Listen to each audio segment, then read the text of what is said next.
when I was reading it too, I was thinking that, and this was what I found so interesting, Bill, when I was reading Source Code, that even though you have lived such a otherworldly life in so many ways, there were so many relatable moments from a parenting standpoint. And when I was reading it, I was thinking about my father too, who wasn't around a lot when I was younger. He was working, both my parents had to work. And to the point you just made right now, like my father wasn't there when I was playing rugby, or he wasn't there when I was swimming for my, local club, or he wasn't there on the sidelines cheering. And for me, that really allowed me to become the man I wanted to be. And it allowed me to have more freedom almost, to not feel like there was this heavy expectation. And I've always seen that as a positive thing, because it allowed me to have a broader definition of what it meant to be a man, what it meant to be a son, what it meant to go off and discover something that I was passionate about.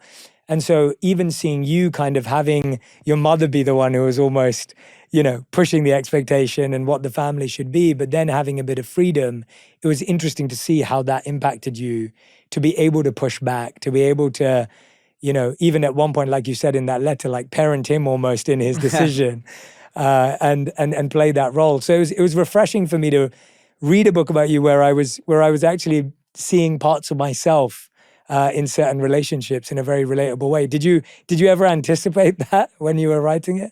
I was surprised, so when I'm describing going on those hikes, I was thinking, boy, would I have let my son go off? And we really are holding back children a bit more, out of a sense of, okay, ultimate safety, I guess. But, in that generation, I was allowed to take trips and hikes, and I think it benefited me.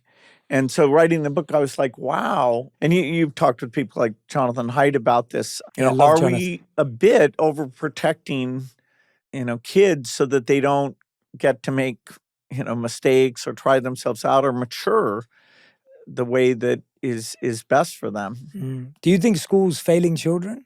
If you have 30 people in a class, it's pretty tough. You're going to have some kids who are behind and some who are ahead.